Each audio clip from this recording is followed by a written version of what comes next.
We've got to the end of what economic growth can do for us in the rich developed countries. Fascination with growth also is not based on a real increase in people's quality of life. In Britain, we're living as though we had 3 planets, but of course we've only got one. You push an ecosystem to a tipping point at which it might sort of break down. We desperately need an economics that allows for stability without relentless growth in consumption. We wrote this book because we were frustrated by the profound environmental and social problems that we face and the lack of any real solutions to deal with them. The evidence is showing us now that we've reached the end of the era of growth. We're using resources and emitting pollution faster than ecosystems can handle. In the current economy, the answer to every single problem is to keep doing more of the same. Grow the economy with more people consuming more stuff. But that really can't work. There are ideas from all over the world showing us how we can do things differently. And we wrote this book to try and put these together into a positive vision for a different type of an economy. Enough is about understanding the limits we face and offering a better economic solution that works for both people and the planet. Politicians are always talking about needing the economy to grow, and we've got to get growth going again. It's almost as though they've never thought about what actually does that mean. The continual pursuit of economic growth, even by the richest economies in the world, is degrading the environment, drawing down finite resources, and withdrawing the possibilities for future generations to have any meaningful quality of life. There's a number of areas, a number of these so-called planetary boundaries where we've already gone too far and are playing a game where climate change is concerned, for example, a game of environmental roulette. We also know that where biodiversity is concerned, we're living through a mass extinction event. We know where things concerned with the fertility and productivity of our soil systems are concerned, that we're playing a very dangerous game there. Now, there's lots of other ways in which we're dancing very close to the edge. We know we're pushing up against environmental limits, but what's more surprising is that economic growth is no longer improving people's lives in the wealthy nations. Although income has more than tripled since 1950 in both the US and the UK, people have not become any happier. We're not getting what we expect to get from economic growth. Not only are things like life expectancy and other things sort of flatlining, but happiness is possibly decreasing. So why keep pursuing it? One of the problems with growth as a measure is not what it does tell you, but what it doesn't tell you. The people who actually developed the measure of GDP, they explicitly said, do not use this to measure national progress. This is a gross, inaccurate figure. GDP is a measure of economic activity, of money changing hands. So if I buy a new bicycle, this contributes to GDP. If the government invests in education, this also contributes to GDP. These are things that we would probably count as positives. However, if there's an oil spill, this also contributes to GDP. If a family gets divorced and incurs costly legal fees, this also contributes to GDP. War, crime, environmental pollution, all of these things add to GDP. So I think even a child, if it was explained to them what GDP consists of, would quite easily see that it's not a good idea to count growth in bad things as a good. So we know we have these two fundamental problems. Growth is not sustainable due to environmental limits, and it's no longer desirable in wealthy nations because it isn't improving people's lives. The question is what to replace it with. From the very earliest thinking of the political economists, the early economists, there was always an assumption that growth would be a transitory phase, and that we would arrive at a stationary or a steady state. Now, things will never be stationary or steady. They'll always be in flux, but they should be in flux operating within the flexible limits of the biosphere. You need to create a macroeconomics in which you can achieve economic stability over the long term without constantly relying on persuading people to buy more and more stuff. This doesn't work. So the first step is to create an economics which is post-consumerist, which gives you stability without relentless consumption growth. That means an economy of better, not bigger, of quality, not quantity, where we optimize how we do things rather than just maximizing consumption. We call this a steady state economy, and it has a stable number of people consuming a stable amount of energy and materials, and that's all within ecological bounds. In a steady state economy, the goal of increasing GDP is replaced with the goal of improving people's quality of life. You start with the goal you want to achieve, and then you work back from that. So if you want to maximise well-being, rather than just economic growth for growth's sake, then you have to think about what are the conditions that improve people's well-being. And obviously everybody needs sufficient, but we don't need excess. I think what you need really is probably 3 or 4 numbers. The state of the natural world, the state of the economy in terms of output, the state of the social world, inequality, the state of education. Think about what were the key factors in society and say we're going to keep all of those above a minimum level, and we're going to then manage the way we run society to keep them all within a reasonable range. In 2010, we organized the first Steady State Economy Conference. Over 250 economists, scientists, business leaders, members of the general public attended and contributed. The objective of the conference was to figure out how to build an economy without growth that still allowed people to lead meaningful and happy lives.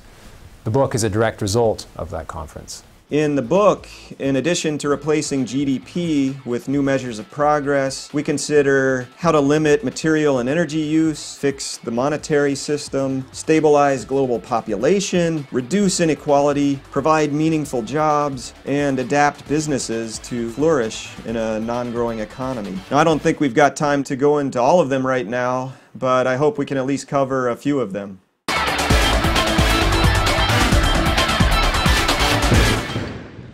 One of the interesting things about money is the economists, the experts, don't understand it very well at all. I used to be a volunteer at the British Museum, and I used to work in the money gallery. We thought when we were setting this gallery up, we'd stick a sign on the wall that said, "This is money," with a 1-sentence, 1-paragraph explanation.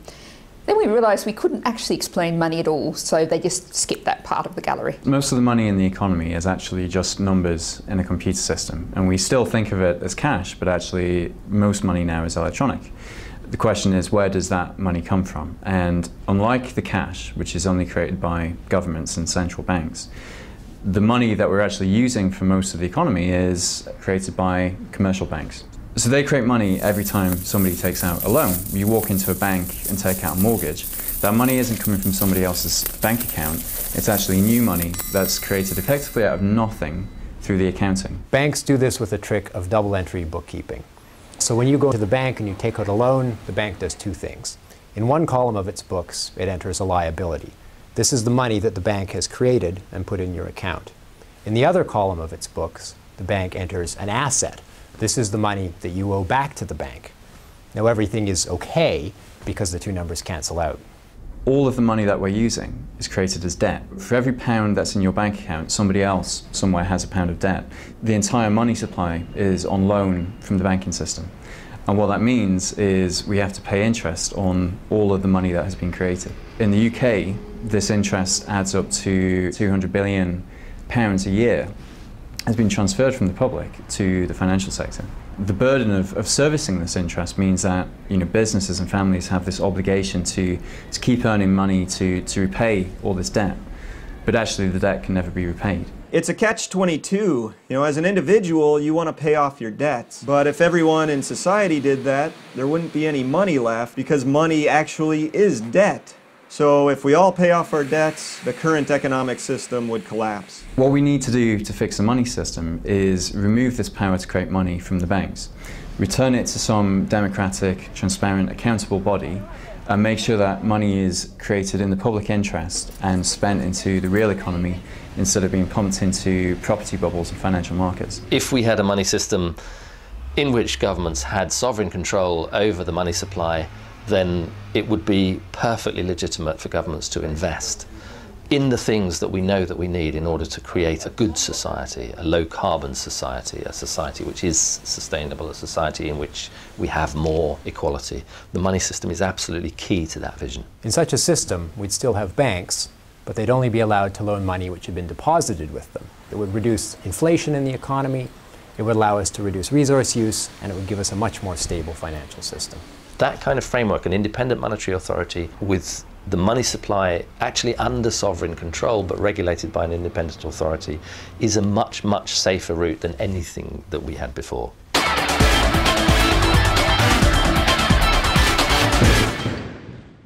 Well, the old cliche about the importance of growth is when people say that a rising tide floats all boats. What people who say that don't seem to realise is that there's a lot of people who don't have any boats, and there's a lot of people who can't even swim. So what you get is a wealthy minority sat comfortably on their yachts, and a lot of people floundering for air at the bottom of the ocean. There's a great quote from Henry Wallach, the former governor of the US Federal Reserve. He just came right out and said it. He said, "Growth is a substitute for equality of income.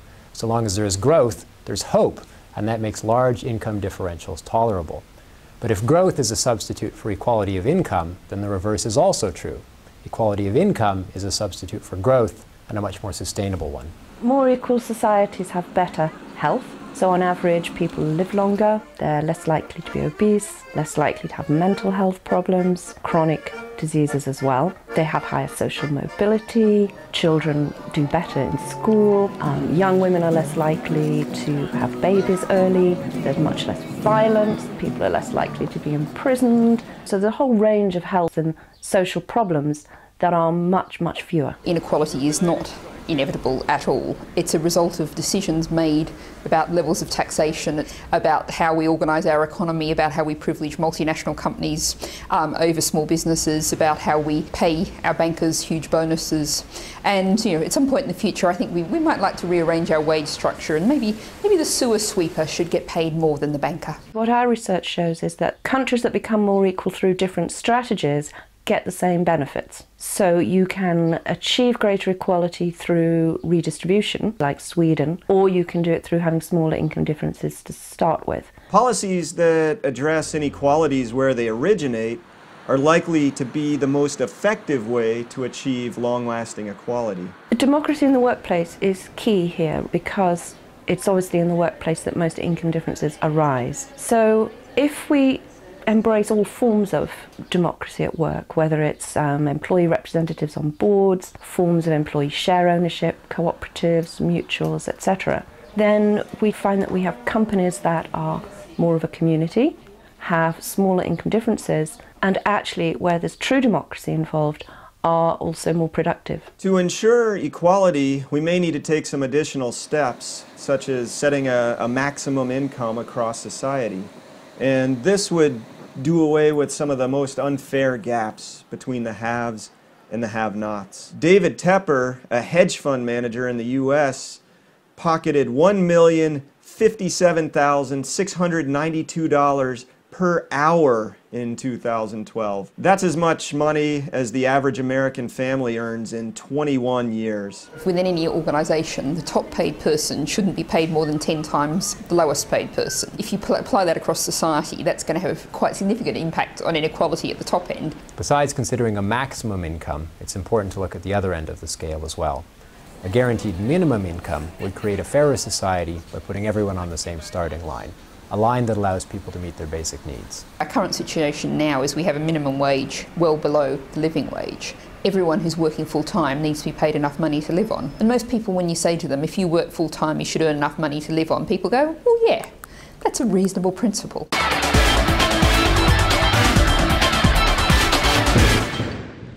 Perhaps the biggest fear that most people have when they hear no growth is no jobs.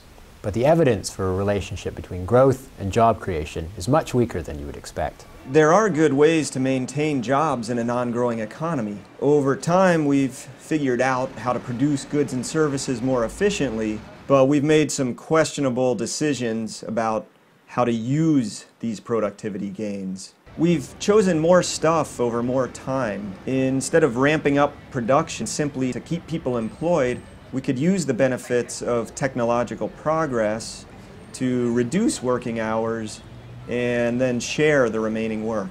We're in a situation in which we have large-scale structural unemployment on the one hand, and people working life-crushingly long hours on the other. So if we could take more of that time as leisure, then we're giving people the time to pursue other things that enhance their well-being, and we're ensuring full employment. We know from responses to previous periods of economic turmoil that by reducing the length of the conventional working week, we can create more opportunities for people who otherwise wouldn't have a job on the one hand, and make life more tolerable and pleasant for people who are working too long on the other. The New Economics Foundation did a rather good paper suggesting that we move towards a standard 21-hour working week. The length of the working week has been fought over for more than 200 years. There were days when people couldn't even dream about the idea of having a weekend, and that gradually was introduced. At each stage, we were told that working a shorter week would wreck the economy and produce immoral behaviour. Now we know that it's an essential part of quality of life. On average, workers in the US work 9 weeks more per year than workers in Norway. In general, labour productivity has been increasing by about 2% a year. Now, if we took those productivity gains and we put them into increasing our free time instead of the amount of stuff we produce, we could quickly reduce the working week. That sounds like progress to me.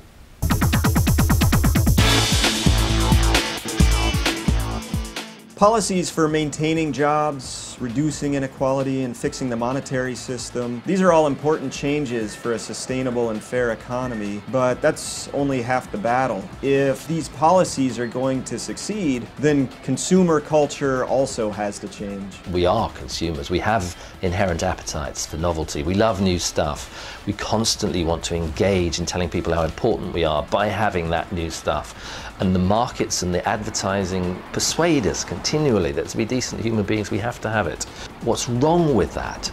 It doesn't really reflect who we are as human beings. We've forgotten that growth is just one means to an end, not an end in itself.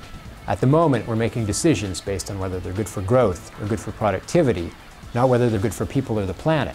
To get from 3-planet living to 1-planet living is a big change, but we can do that in ways that actually makes everyone's life much better. We have to be able to paint a positive picture for people, create a vision of a world that they want to live in. That world wouldn't be one of constraint, restriction, doing without. It would be one that is enriched. We can flourish, have a better balance between our working lives and our own lives, have healthier, more resilient and more friendly and convivial communities, and have an economy which is more stable and secure and flourishing for the long term. Real action requires us to recognize the limits to growth and to embrace the alternative, a steady-state economy. But we have to act now, for time is the ultimate limit that we face, and it's the one thing we can never have enough of. One thing's for certain, changes are only going to come when we recognize that enough is enough.